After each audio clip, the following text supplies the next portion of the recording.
আসসালামু আলাইকুম। সাম্প্রতিক বিষয়গুলো নিয়ে আবারও চলে এসেছি আমরা হৃদয়, আর আমার সাথে আছেন একজন আলেম এবং খতিব জনাব দেলোয়ার হোসেন। শুনুন তাহলে তার সাথে কিছু কথা বলা যাক। ভাই, এখন তো দুর্গাপূজা চলতেছে, তো এখানে মুসলমানদের অংশগ্রহণ করাটা, মুসলমানরা আসলে শুভেচ্ছা বিনিময় জানানোটা আসলে ইসলাম কি বলে, যদি আমার দর্শকদেরকে একটু বলতেন। দুর্গাপূজা মানে হচ্ছে অনেকগুলো মূর্তি বানিয়ে খোদা তাআলা সৃষ্টিকর্তার প্রতিমা বানিয়ে সেখানে পূজা করা হয়, আনন্দ উল্লাস করা হয়, নাচ গান করা হয়। এটার ইসলামী দৃষ্টিকোণ হচ্ছে আল্লাহ তাআলা হচ্ছে এক, আল্লাহর কোনো অংশীদার নাই, তার কোনো প্রতিমা নাই। এটা হচ্ছে ইসলামের মূল বিশ্বাস।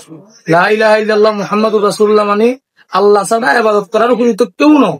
যদি কেউ মনে করে যে আরো কাউকে আল্লাহ ছাড়া ইবাদত করা যাবে, তাহলে সে কাফের, সে সরাসরি কাফের। পূজাতে কি হয় যে হাজার হাজার প্রতিমা বানায়, তারা কেউ খের দিয়ে প্রতিমা বানায়, কেউ মাটি দিয়ে বানায়, কেউ স্বর্ণ রূপা দিয়ে বানায়, যার তৌফিক যতটুকু সে ততটুকু দিয়ে খোদা বানায়।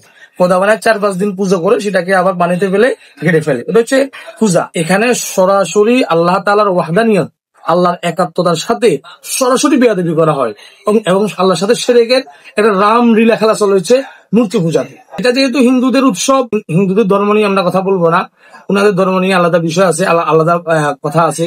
কিন্তু তাদের পূজা করার জন্য বা তাদের ধর্মীয় উৎসব পালন করার জন্য সরকার সকল প্রকার নিরাপত্তা দিবে। এটা সরকারের দায়িত্ব।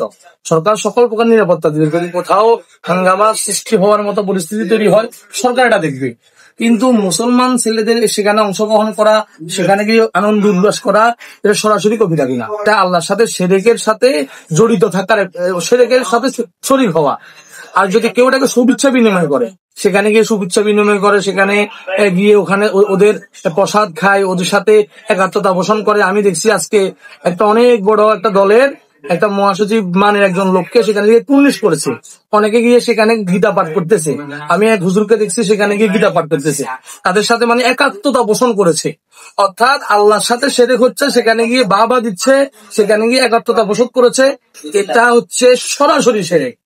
হিন্দুরা তাদের ধর্মীয় শিরক করতেছে, আর এখানে মুসলমানরা, অনেকে নামদানি মুসলমান, নিজেকে আলেম বলে, অনেক ইসলামী দলের স্কলার, ইসলামী দলের বড় বড় দায়িত্বশীল, তারা গিয়ে সেখানে শুভেচ্ছা বিনিময় করতেছে। সেখানে তাদের সে যে আল্লাহর সাথে সর্বোচ্চ বেয়াদবিটা হচ্ছে, সেখানে গিয়ে তারা অংশীদার হচ্ছে। এটা শিরক কবিরা গুনার নিচে না। কোন আলেম বলতে পারবে না সেখানে গিয়ে অংশগ্রহণ করা জায়েজ, সেখানে শুভেচ্ছা বিনিময় করা জায়েজ। সমস্ত আলেমরা বলবে, বিজ্ঞ আলেম যারা, কিছু মানুষ তো দাড়ি টুপি লাগায় নিজেকে আলেম বলে, মানে দাড়ি টুপি আছে, ইসলামী দলের দায়িত্বশীল হয়ে গেছে, তার মধ্যে ইসলামের কোনো জ্ঞান নাই, সূরা ফাতিহার অর্থটা পর্যন্ত অনেক মানে হুজুর আমরা বলি এটা জানেন। বিজ্ঞ আলেমদের থেকে আপনার আরো অনেক আলেম আছে, তাদের থেকে জানবে যে মূর্তি পূজায় অংশগ্রহণ করা এবং শুভেচ্ছা বিনিময় করা কবিরা গুনাহ এবং শিরক। ইমানের সাথে সাংঘর্ষিক, ইমান চলে যাবে যদি এটাকে কেউ আনন্দের সাথে নেই, এটা ইমান চলে যাবে। আচ্ছা, আমার আরেকটা প্রশ্ন আপনার কাছে, যে আমরা রেগুলার একটা স্লোগান শুনে থাকি যে ধর্ম যার যার, উৎসব সবার। এই বিষয়ে আপনার মতামত কি, যদি একটু বলতেন। এটা আসলে এই স্লোগানটা কোনো মুসলমান দেয় নাই। এই স্লোগানটা দিয়েছে তারা নাস্তিক বা তারা কাফের। তারা কারণ হচ্ছে কোরআনে সূরা কাফিরুন আছে, সূরা কাফিরুন, সেখানে আল্লাহ তাআলা সরাসরি বলছেন লাকুম দীনুকুম ওয়ালিয়া দীন, তোমাদের ধর্ম তোমাদের সাথে, আমাদের ধর্ম আমাদের সাথে। যার ধর্ম উৎসবটা, যেমন আমাদের মুসলমানদের ঈদ, রোজা, এখানে কি হিন্দুরা অন্য কোন কাফের, মুশরিক, ইহুদি, খ্রিস্টান কি অংশগ্রহণ করে? আমাদের রোজার সময় কোন হিন্দুরা রোজা রাখে, কোন ইহুদিরা রোজা রাখে? আমাদের কোরবানির সময় কি কোন হিন্দু ইহুদিরা কি কোরবানিতে অংশগ্রহণ করে? তারা গোশত খাইতে আসে? কখনো আসে না। বরং যখন আমাদের কোরবানির সময় আসে, তখন বিভিন্ন অ্যাড দিয়ে, নাটক, সিনেমা তৈরি করে করে যে তাদের মাকে হত্যা করতেছি, এটা বলে বলে মুসলিমদের বিরুদ্ধে সারা বিশ্বকে খেপিয়ে তোলে, মুসলিমদের বিরুদ্ধে খেপিয়ে তোলে। এখানে যে বিষয়টা, ধর্ম যার যার উৎসব সবার, এটা না, ধর্ম যার উৎসব তার। বরং যদি আপনি মনে করেন যে হিন্দুদের ধর্ম, তাদের উৎসবে আমরা অংশগ্রহণ করবো, এটা ইমান বহির্ভূত স্লোগান।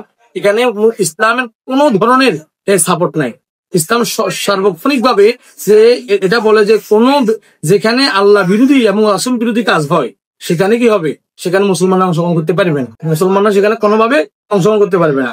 মুহাম্মদ সাল্লাল্লাহু আলাইহি ওয়াসাল্লামকে আমাদের নবী মুহাম্মদ সাল্লাল্লাহু আলাইহি ওয়াসাল্লামকে বলা হয়েছে যে আপনি আমাদের মূর্তিগুলো নিয়ে কথা বলা বন্ধ করেন, তাহলে আমরা আপনার জন্য মক্কাতে সহজ করে দেবো, আপনি আপনার ইবাদত করতে পারবেন। মুহাম্মদ সাল্লাল্লাহু আলাইহি ওয়াসাল্লাম এটা মানেন নাই। মুহাম্মদ সাল্লাল্লাহু আলাইহি ওয়াসাল্লাম লা ইলাহা ইল্লাল্লাহ একাত্মবাদ আল্লাহ তাআলার ঘোষণা ইবাদত করতে গিয়ে তিনি তার নিজের দেশ ত্যাগ করে দিয়েছেন। অনেকে এটা বলে দেশের সমস্ত মানুষ আগে, ধর্ম পরে। না, ধর্ম সবার আগে। ধর্ম হচ্ছে পৃথিবীতে একমাত্র জুলুমের বিরুদ্ধে, যদি জুলুম অবসান করতে হয় ধর্ম ছাড়া কোনো জুলুম অবসান হবে না। মুহাম্মদ সাল্লাল্লাহু আলাইহি ওয়াসাল্লাম এই আল্লাহ তাআলার একাত্মবাদের দাওয়াত দিতে গিয়ে তার নিজের দেশ মক্কা ত্যাগ করে তিনি মদিনায় চলে গেছেন।